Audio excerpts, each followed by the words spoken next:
Hey, it's Alicia Jones here from Alicia Jones Healthy Living, and for over 14 years, I've helped transform the health and lives of women over 50 through fitness and weight loss strategies. And today we're talking about how to lose weight without feeling deprived and without feeling hungry.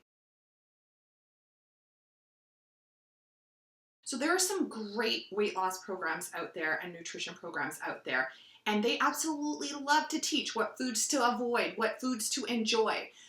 My program is no different, my weight loss program. I also show a lot of what foods to enjoy and what foods to avoid over 50 because of course hormones are shifting, nutrient needs shift, and the way that you eat needs to shift and live in harmony with your age and stage of life. Absolutely. And understanding the science behind that is powerful. It's powerful because it gives you choice. You know what foods are the healthiest. You know what foods are going to give you success. But the problem is knowing what to do and actually following through. Those are two different things. You could know all of the science in the world and still not be able to follow through or find it difficult to stay consistent. And that's where the missing element comes in. That's what we're talking about today. How you can take any plan that you want to, any single one that really feels right for you, and you can turn it into your own. Eliminate restriction, deprivation, and feelings of hunger by tapping into what you need. Mindfulness and self-awareness are the two big keys for you to get the results that you want without feeling hungry or without feeling deprived. I don't want you to go out and all of a sudden eat all the bags of chips and eat all the cakes, because we also know that doesn't work, right? That would be crazy if I said that.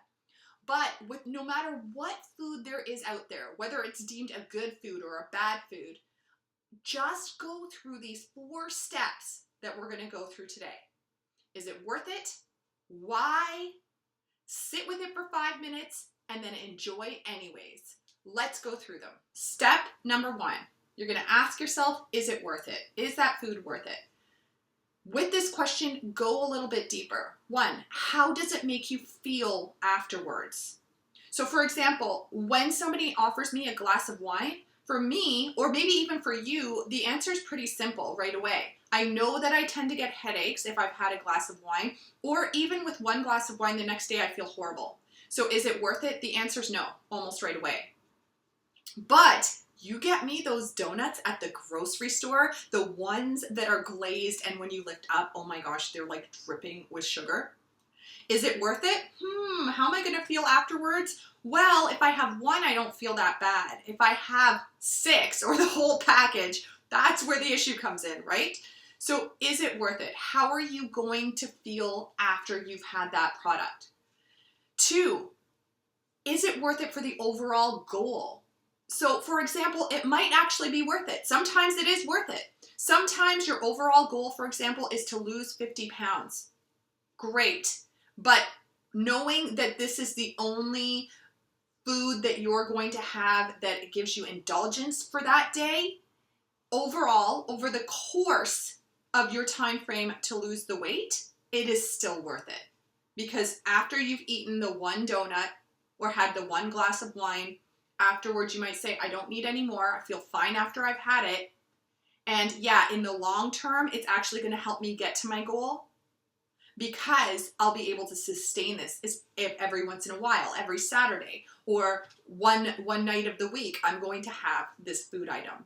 So is it worth it? In that case, it would be yes. The answer might be no. The other thing is, it's a negotiation with yourself. Is it worth it now? It might not be worth it now. Maybe tonight you have a dinner planned with friends or with your family, or it's pizza date night with the husband. Whatever the case may be, it's a negotiation. Is it worth it now for later? So that's really where you decide. If the answer is no, it's not worth it. Like me with the wine, it's not worth it most of the time because I don't want to feel bad afterwards. Well, then the answer is no and you're done. But if the answer is yes, it's time to dig deeper because it's really easy for all of us to say, yeah, it's worth it. Well, and the excuses start, right? So let's dig in deeper. After you've asked yourself, is it worth it? If the answer is yes, why is it worth it? That's step number 2. Why is it worth it? Is it worth it because it just tastes really good? That's a really valid reason to have some. You might love chocolate. I love my donut. It might be worth it because it just tastes really good and it's going to hold you over on your healthy eating for the rest of the week. Great. Have it then.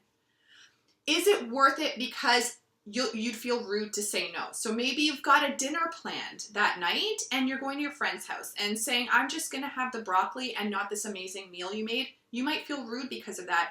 So you know you're going to decide it is worth it for right now, and for the rest of the day I can be good, or I can choose other healthier products over the next week because this is a once in a while thing. Fabulous. When it gets into emotional reasons for why, yeah, I had a long day at work, I'm feeling really stressed out, so it is worth it. This is where we need to start to really analyze what's going on. I had a stressful day, it's worth it. I feel sad, it's going to make me feel better, so it's worth it. I've been going through something, it's worth it. If it is coming from an emotion that is being filled by food, then we need to go on to step number 3. And step number 3 is to mull on it or sit with it for 5 minutes. If you're in a grocery store, like when I'm passing those donuts, you're not exactly going to sit in the corner of the grocery store and do this. You might walk around and continue to shop as you ask yourself these questions and check off the rest of the items on your list. Why are you feeling that way? Why are you feeling stressed and you need to eat this food? What is going on underlying? We never sit with our emotions anymore. We never sit and actually ask ourselves what's going on. We are a very go, go, go society. And sometimes just bringing mindfulness into how we're feeling to see whether or not we really, really need to fix something else that's going on, that is a powerful tool. After the 5 minutes of sitting with it, feeling it, and understanding whether or not this food is actually going to make you feel better, you can go back to it and absolutely, number 4, decide to have it. Still have it anyways.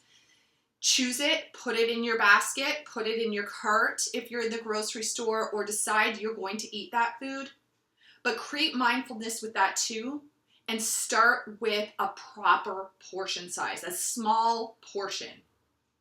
And then after you're done eating, ask yourself how you're feeling. Again, 2, what has that done for you? Do you feel better? Does it make you feel worse? What's going on?